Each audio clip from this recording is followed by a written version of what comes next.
अस्सलाम वालेकुम, welcome back guys. तो चलिए शुरू करते हैं अपना आज का लेक्चर नंबर 3। पहले हमने पढ़ा था nature and scope of psychology. Then आज जो होगा हमारा टॉपिक वो होगा लर्निंग एंड मेमोरी पर। लर्निंग क्या है, मेमोरी क्या है, वो भी पढ़ेंगे। उसके सब टॉपिक जो हैं वो भी देखेंगे। जैसे पहले होता है nature and forms of learning पढ़ेंगे, types of learning, classical conditioning, operant conditioning, reinforcement, extinction, discrimination, punishment, observational learning, theories of learning, types of memory, process of memory, forgetting, theories of memory। तो ये है lecture number 3। तो अगर अभी तक आपने हमारा चैनल सब्सक्राइब नहीं किया तो कर लें ताकि हर नई आने वाली वीडियो आपको बर वक्त मिलती रहे। तो चलिए शुरू करते हैं। तो जी nature of learning. Nature of learning क्या होती है? Learning occupies a very important place in our life. अगर देखा जाए तो लर्निंग बहुत ही ज़्यादा अहमियत की हामिल है हमारी लाइफ में। हर वो चीज़ जो हम लर्न करते वो हमें याद रहती है। हमने बिहेवियर भी लर्न किया, एवरीथिंग वी लर्न है, ठीक है जी। तो लर्निंग अगर नहीं होती तो इंसान भी ना होता, क्योंकि नई चीज़ सीखने के लिए हम लर्न करते हैं, ठीक है।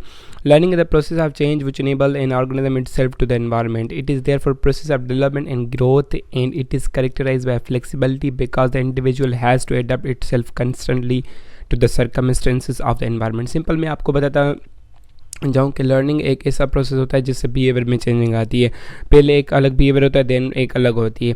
मिसाल के तौर पर अगर देखा जाए कि किसी बच्चे को डर लगता है, क्यों लगता है? क्योंकि उसने लर्न किया है कि वो अगर किसी भी कैंडल को हाथ लगाएगा तो वो जलेगा, उसका हाथ बर्न होगा। तो उसने लर्न किया कि ये चीज़ मेरे जिस्म के लिए नुकसानदेह है, तो उसने उसको कभी भी हाथ नहीं लगाते, ठीक है जी।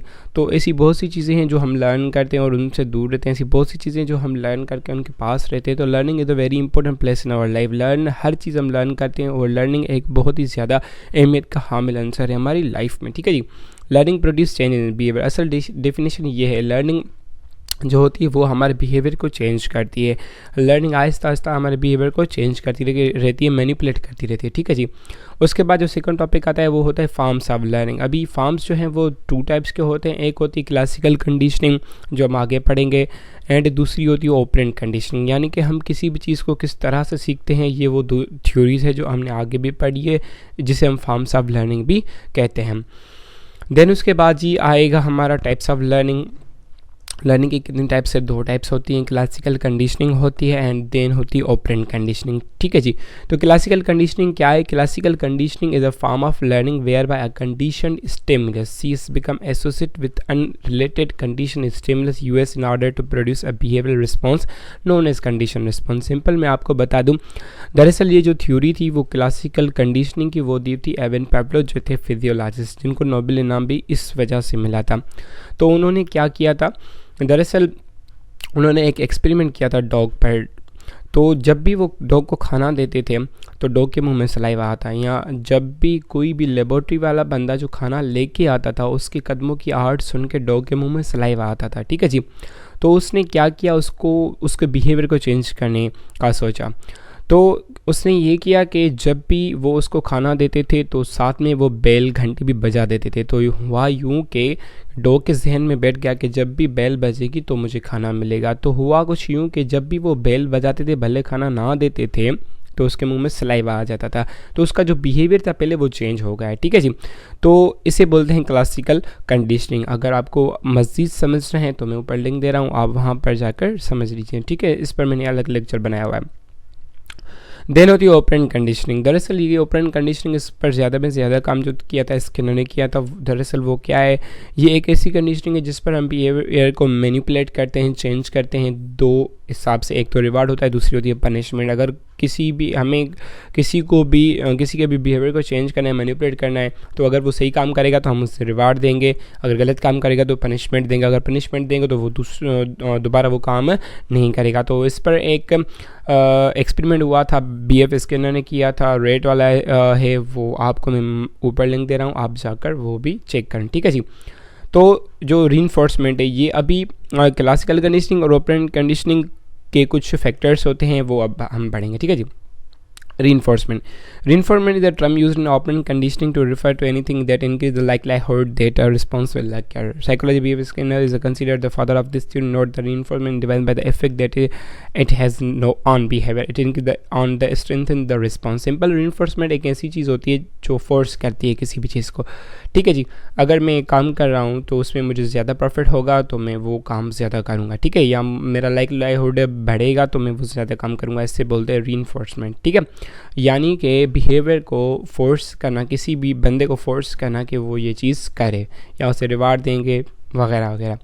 देन उसके बाद जो मेन फैक्टर आता है वो होता है एक्सटेंशन। एक्सटेंशन क्या है वो सिंपल मैं आपको बताता चलूँ।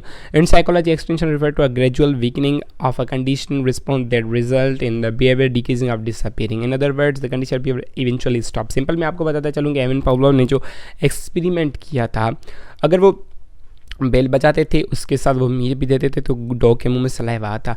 लेकिन कुछ टाइम ऐसा हुआ कि वो सिर्फ बेल बजाते रहे, डॉग को मीट नहीं मिला, तो डॉग समझ गए कि ये बेल बजाना फजूल है। तो पहले तो उसके मुंह में सलाइवा आता था, लेकिन वक्त के साथ जब वो सिर्फ बेल बजाते थे, उसको खाना नहीं देते थे, तो उसके मुंह में सलाइवा आना कम हो गया।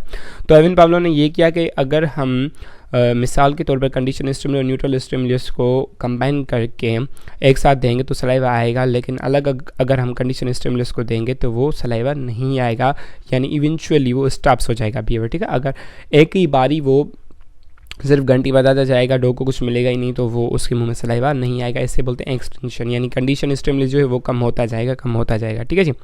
उसके बाद डिस्क्रिमिनेशन यानी फ़र्क करना। The term discrimination learning refer to the formation of the association between different stimulus and corresponding outcome और द बिहेवियर। तो यहाँ पर डिस्क्रिमिनेशन जो है वो पेवलोव का ही टर्म था। ठीक है, जेबी वाटसन ने भी ये दिया था। सिंपल ये होता है कि डिस्क्रिमिनेशन यानी डिफ्रेंशिएट करना। तो जो डॉग तो बेल पर वो सलाइवा आता था, लेकिन डिफरेंट काइंड ऑफ की बेल पर उसको सलाइवा नहीं आता था, यानी कि कुछ का आवाज़ लाउड होता था तो उस पर नहीं आता था, जो लो आवाज़ होती थी उस पर सिंपली आता था। यानी डिफ्रेंशिएट करना, यानी कि बच्चा जब देखता है कि सारे जो मेल्स होते हैं वो तो होते हैं, लेकिन वो अपने फादर को कैसे पहचानता है, ये जो टर्म है वो है डिस्क्रिमिनेशन यानी डिफ्रेंशिएट करना। ठीक है जी। उसके बाद ये पनिशमेंट, यानी अगर कोई भी हम काम या कोई भी बंदा या कोई भी एनिमल अगर काम नहीं करता जो हमें चाहिए होता है तो हम उसको पनिश करते हैं। ये भी BF स्किनर ने दिया था। सिंपल स्कूल में ये बहुत ज़्यादा यूज़ होता है और ये ओपन कंडीशनिंग का एक फैक्टर है। तो उसके बाद आती है observational learning. Simple observational learning यानी कि देख के लर्न करना। तो ये जो यूज़ होती है वो बहुत ज़्यादा यूज़ होती है मेमोराइज़ करने में एंड बच्चों के बिहेवियर सीखने में। तो बच्चे जो होते हैं वो ज़्यादा में ज़्यादा जो लर्न करते हैं वो बिहेवियर को देख के लर्न करते हैं। ठीक है जी, इसे बोलते हैं ऑब्जर्वेशनल लर्निंग। देन उसके बाद आती है theories of learning. Theories of learning 3 है। पहली तो बिहेवियरिज्म है, हम किसी के बिहेवियर को देख के लर्न करते हैं, सिंपली बच्चों की बात है। देन होती है कॉग्निटिव थिंकिंग, के हिसाब से कुछ हमारे आबा व अजदाद के जहन में हमारे ख्यालात होते हैं उससे भी लर्न करते हैं। ठीक है जी। एंड कंस्ट्रक्टिविज्म, यानी हम किसी भी चीज़ को कंस्ट्रक्ट करते हैं, उसके बिहेवियर को कंस्ट्रक्ट करते हैं, यानी क्लासिकल कंडीशनिंग ऑपरेंट कंडीशनिंग इस चीज़ में आती है। देन यहाँ पर हमारा टॉपिक लर्निंग खत्म हो गया। उसके बाद टाइप्स ऑफ मेमोरी। मेमोरी क्या है? ठीक है जी। अब टाइप्स ऑफ मेमोरी 2 होती हैं। एक होती है शॉर्ट टर्म मेमोरी, कोई भी चीज़ जो हम छोटे अरसे के लिए याद करते हैं। दूसरी होती है लॉन्ग टर्म मेमोरी, जो बहुत ज़्यादा अरसे के लिए याद करते हैं। ठीक है जी। एंड उसके बाद प्रोसेस ऑफ मेमोरी, यानी मेमोरी प्रोसेस कैसे होती है हमारे जहन में फीड कैसे होती है। There are 3 stage of process memory. 3 होती है। एनकोडिंग, पहले किसी भी चीज़ को समझना, ठीक है, एनकोड करना कि वो बोल क्या रही है। ठीक है। स्टोरेज, उसको हम माइंड में स्टोर करते हैं। देन रिट्राइवल होती है उसकी, कभी भी अगर हम एक इवेंट हो गया है हमारे बचपन में, तो अगर कभी भी अचानक हम वहाँ जगह जाते हैं तो वो सारे का सारा हमें रिवर्स याद आ जाता है। इससे बोलते हैं रिट्राइवल, क्योंकि वो हमारे जहन में स्टोर तो होती है। ठीक है जी। उसके बाद मेन जो टॉपिक आता है वो होता है फॉरगेटिंग का। Forgetting refer to the loss of information from long term memory. अगर लॉन्ग टर्म में दो हिसाब की मेमोरी होती है, एक लॉन्ग टर्म होती है, दूसरा शॉर्ट टर्म होती है। ठीक है जी। We all forgot things like a loved one's birthday, someone's name. देखें, सिंपली मैं आपको बताता चाहूँ कि असल जो फॉरगेटिंग होती है वो एक ऐसा टर्म है साइकोलॉजी में, किसी भी चीज़ को भूल जाना, वो हमारे जहन में होती है पर एक ऐसी पार्ट में चली जाती है जिससे हम रिट्राइव नहीं कर सकते, उसका बेसिक ढूंढ नहीं पाते। ठीक है। तो वो वक्त के साथ हम फॉरगेटिंग ठीक कर सकते हैं। एंड वो जो चीज़ें होती हैं वो हमारे जहन में ही होती है, कैची स्टोरेज होती है हमारे जहन में ही होती है, पड़ी रहती हैं। लेकिन किसी चीज़ों की वजह से या हम फ्रस्ट्रेट होते हैं या हमें टेंशन वगैरह होते हैं या बहुत सी चीज़ें जो हमारे जहन में फालतू पड़ी हुई होती हैं, ठीक है, तो उनकी वजह से कोई ना कोई इवेंट हम मिस कर देते हैं। तो ये था हमारा लर्निंग का टॉपिक एंड दूसरा था मेमोरी का टॉपिक। उम्मीद करता हूँ ये आपको समझ में आ गया होगा। Thanks for watching. आपने करना ये है कि सब्सक्राइब करें ताकि हर नहीं आने वाली वीडियो आपको मिलती रहे। शुक्रिया।